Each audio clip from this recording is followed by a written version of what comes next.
It's Russ Moore around the corner talking about who he has as hot, who he has as not.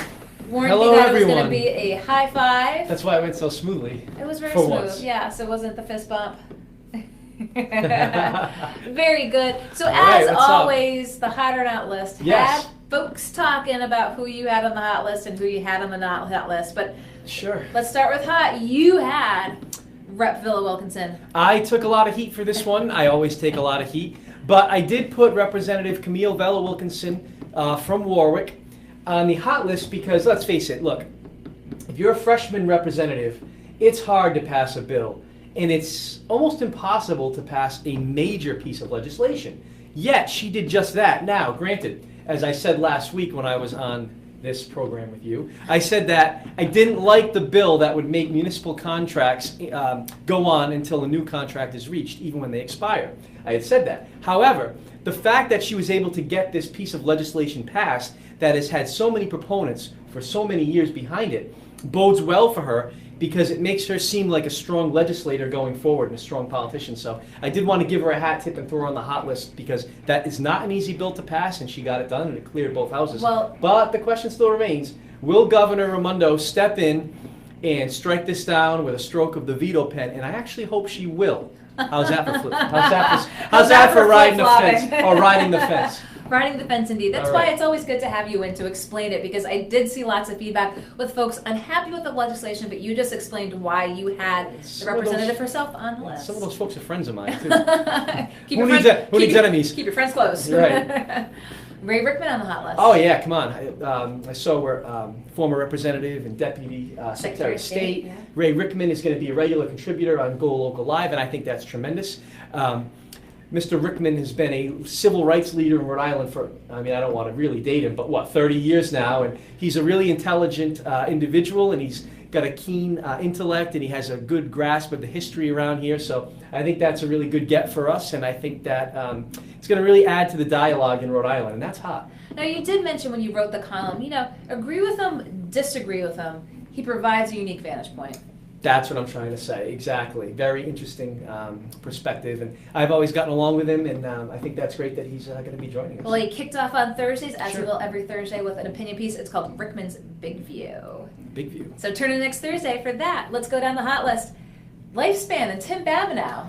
Yeah, I wanted to give them some credit. I know they hadn't been making payments in lieu of taxes to the city, voluntary payments to help Providence balance its budget over the last few years, but they did this year. They made a $400,000 payment, Yep. and I wanted to give them some credit for that. Help us, balance the books here in Providence. It may not seem like a lot of money in the grand scheme of things, but it's nice to see that the hospital is doing better financially. The fact that they can make the payment bodes well for them because it signals that they're doing a little better. Well, one of the things that Go Local had written about in the last several months was the fact that Lifespan had had a very kind of big, splashy PR and advertising campaign, which might have meant they might have had some quarters, maybe in the cushions that they were able to grab and go into the coffers where they belong. I think your reporting might have contributed an extra $400,000 into the city coffers. That's what I think. They didn't tell us they're, private. They didn't have to tell us how much they were spending on the ad campaign, but as we had followed very closely, they're saying that their finances made it impossible to make that contribution to the city. We pointed that out, and they made a $400,000 one. Let's keep going down the list. Garden City, the Simple Greek, and Tavern in the Square. Sure. I mean, here we are in Providence, and it's sad we're losing restaurants like Fire and Ice. One of the original restaurants down over at Providence Place Mall closed, shuttered up. And yet here we are at Garden City. We have two new restaurants opening up right next to Newport Creamery. So the trend is very good for Cranston and Mayor Fung, and not so great for Mayor Lawson and Providence. They keep getting economic development. Providence loses it. Expect Mayor Fung to talk about this when I assume he runs for governor next year. I think we're going to be hearing a lot about this. Garden City and his campaign trail? I think so, yeah. I'm not really out on a limb on this one, but he's always going to talk about the economic development in Cranston. So, the governor's going to try to steal the credit, obviously, but he's going to try to make the case that he's gotten his economic development and he's gotten it without any corporate welfare. So I think that's something to keep our eye on as we move forward. And one of the things, they have music at Garden City. There was just the world premiere band and the gazebo good this band, week. sure. Yeah, that's a big get for. Yeah. No, they're good. If I wasn't working, I would have been there. So let's keep You're going down always the working. list. Me, no.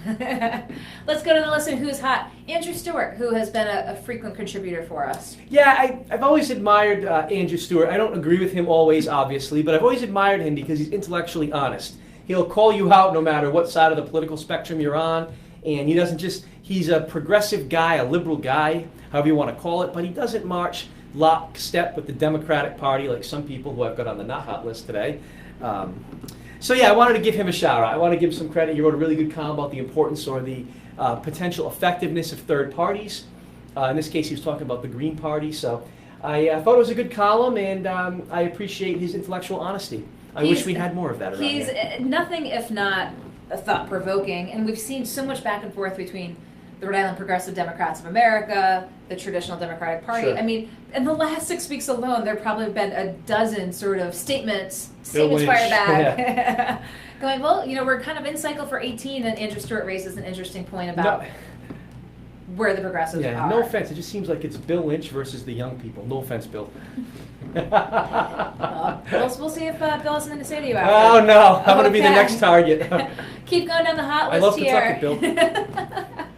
Saul Kaplan, always on Business Mondays with Go Local, had some big news this week. Yeah, he got a major grant to help increase or help implement educational ideas and educational efficiencies. I think that's a huge get for him, and I wanted to give him a shout out to, just to kind of say that it seems like the Business Innovation Factory is thriving and it's implementing some crucial concepts. So I wanted to give him a shout out. Big kudos. I'm sure I'll talk with CEO Josh Fenton on Monday about that on Business Mondays. You do know that the BIF Summit has been tapped as one of the top 5 business summits in the country just recently this past year. I mean, this is a national, international phenomenon, as you said, getting recognized, and monetarily so for the continued work that they do over at the Business Innovation Factory. Imagine the economic development we would have gotten in Rhode Island if Saul Kaplan had the tools that Stephen Pryor has when Saul Kaplan was the executive director of the Economic Development Corporation. I feel like we'd have a lot more companies around here than we have. That's just my 2 cents. And lastly on the hot list, started off the season not hot, but so hot. The Boston Red Sox. Slow and steady wins the race, right? They didn't start off on fire, gangbusters like the New York Yankees. I mean, I had them on the hot list, like a month ago, and you were like, boo, boo. And, but they were hot, but now they're not. They're not hot. The Red Sox are hot, and we like that. So, yeah, so the Boston Red Sox are hot. They're winning. They're winning. They were up 4 games a couple of days ago. I think they lost. They're probably about 3 games right now, and heading into the All-Star break in first place. And I think they've got the lineup. Yeah, it's gonna make an interesting, a very exciting summer and fall. So that's cool, right? Well, we'll see what happens there. Obviously, a lot of eyes on what's happening here with AAA ball. Let's go to the not hot list. You have Larry Lucchino. Yeah, so the Boston Red Sox are hot, but the owner of the Pawtucket Red Sox is not hot. Because he told us like he was exclusively all in for Pawtucket, it was the only way, and now he's telling us that, I'm going to talk to Worcester. I got news for you. If you can get a better deal somewhere else, do not let us hold you back. We will get someone else to play baseball here. We've got the people to support it. We've got people that are going to come out and watch baseball one way or the other, and it doesn't have to be you. We'll watch someone else. We'll get someone else here. I know that the mayor of Pawtucket may disagree at this point, but I do really feel like if Worcester wants to give more of their taxpayer money away to Larry Lucchino and his friends, then I think he should take that taxpayer money and let us keep ours, and we'll figure out. We'll survive without you, I promise.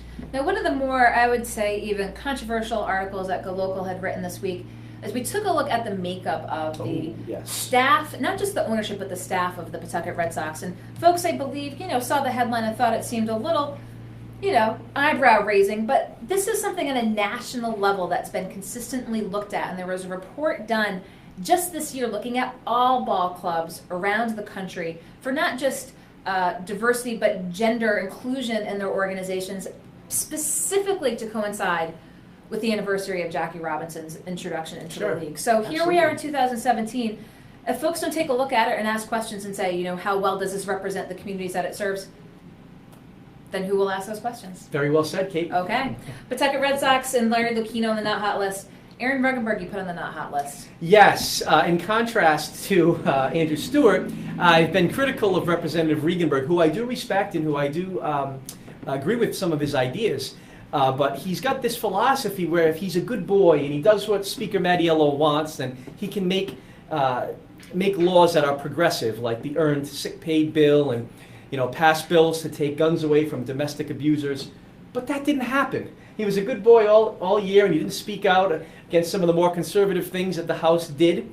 And he was rewarded for his efforts by getting none of these bills passed because they couldn't be reconciled when Speaker Mattiello sent the House of Representatives home because he was feuding with Senate President Dominic Ruggiero. So I think that sometimes Representative Regenberg would be better served to be more of a vocal advocate for the progressive cause than to try to work within the system. Well, couldn't you say, he made his effort, they came to a compromise bill, but it was really sort of the party elders, if you will, that couldn't really make it happen at the last minute, and it wasn't actually a reflection on his intent. But that's my argument to Representative Regenberg. You can't work with someone who cares more about their ego than your ideas. It's never going to end well for you, in my opinion. That's the world according to Russ, and that's why we have you in here to explain each and every item on your hot or not list. All right, thank you. Each and every item on the hot or not list. You had Dr. Stephen Petteruti. Yeah, I did. I had him on the not hot list because it just seems like on the heels of Dr. Tad getting his medical license revoked because he doesn't have a degree from an accredited, recognized university. We go local. You went back and did some research, and we saw that Dr. Petteruti had a couple of dust-ups with the Department of Health himself. He was suspended in the late 90s for having a sexual relationship with a patient, which is a no-no. And then he overprescribed some controlled substances back around 2011. So not too long ago. Not too long. It does seem like WPRO kind of likes the bad boys of the medical profession, right? Maybe it's just a coincidence, but it does seem like that. Well, Go Local did a number of follow-ups because you do see medical professionals and sort of pay-to-play situations in which they can put forth their knowledge, if you will. Dr. Tad, again, a doctor of Oriental medicine, and not a registered physician. If you read what Go Local had up, explained sort of the differences and the nuances, and again, looking through to see specifically who was on media and sort of how the Department of Health had handled them and if they had any issues in the past. We found out that Dr. Petteruti did with the Department of Health, and we also followed up with the Department of Health. They used to send out releases every time there was an issue with the doctor. Now, we did follow up. There's a database that the public can access. But you have to be proactive and kind of check every day and maybe see if a new doctor popped up. It's not according to, you have to look, according to the name. That doesn't sound easy. So, and actually did hear from someone who was on recently, a public member, this was Dean Lees, and this is today's piece in Go Local, about what he saw as a public member, about the backlog and the time it takes for complaints, and on both sides of the equation, both for patients and for doctors to be able to be rectified in a timely manner, whether the patient has a valid complaint or not, and the doctor did something wrong or not. Sure. Hundreds of days go by, advocated for increased funding for physicians, have reached out after seeing these articles. So, folks should know what's going on. I mean, the healthcare industry certainly touches everybody, and if you have an issue, we certainly looked into it here at Go Local, so it was a good read today. Be sure to check out. Good work. And finally, 2 more items on the not hot list here as we see folks driving by here. Providence, 7th worst city for driving out of the sort of larger 200 metropolitan areas. Can you believe it? Imagine that, 7th worst for driving. I mean, I thought these people were great drivers. They always use their blinkers, and they always They always stop at stop signs. They never roll through them. I'm being very sarcastic. I was not surprised to see that we were 7th worst. However, I did kind of take solace in the fact that there are a bunch of other New England municipalities who made the list of terrible drivers. In Massachusetts? In Massachusetts, yes, absolutely. I tend to think that they take the mantle.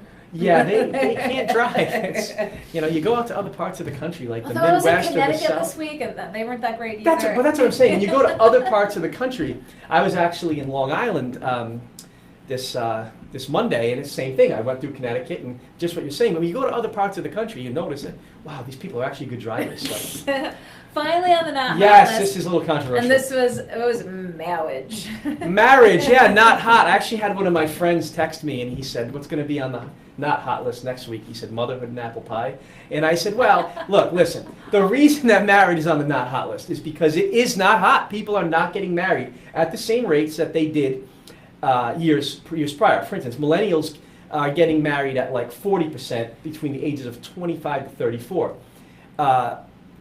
I believe it was about 30 years prior to that, it was 66% of baby boomers were getting married. Mm-hmm. So there is a big drop off in the marriage rate, but I would like to see, I have read in certain places that the divorce rate is also going down because people are being more judicious, right? They're waiting, they're looking for the right person, they're making smarter decisions. So I don't see this as totally not hot, but I did think it was kind of interesting that less people are getting married, so I put marriage. I was going to think the divorce rate was lower because people aren't getting married to get divorced, but Right. probably looking at the cohort of married people staying married. I get it. Right. I'm kind of mixing apples and Seems oranges like here. does seem like every single week I put something on the list that's going to get me in trouble, whether it's Something- pit bulls or Something on the marriage. list. I've got a number of items here on the list. Granted, that's a great point too.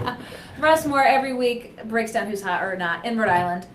We'll see you back in the studio here in the Navigant Credit Union Broadcast Center. All right, I think next Friday I'll actually be hosting Oh. as opposed to I'll be asking questions Very instead of interesting. answering them. Yeah, I'm looking forward to I that. might have to check that out. I'm sure you will. Okay, All right, thank you, Russ guys. Moore talking about who's hot or who's not, as he always does every Friday here in the studio. Nothing if not controversial. So appreciate Russ coming in. Always check him out on Mondays. He writes an opinion column as well, usually pretty thought-provoking too. So appreciate Russ coming here to Go Local to explain why he puts people where they are. If you have an issue with Russ, be sure to reach out to him with your opinion.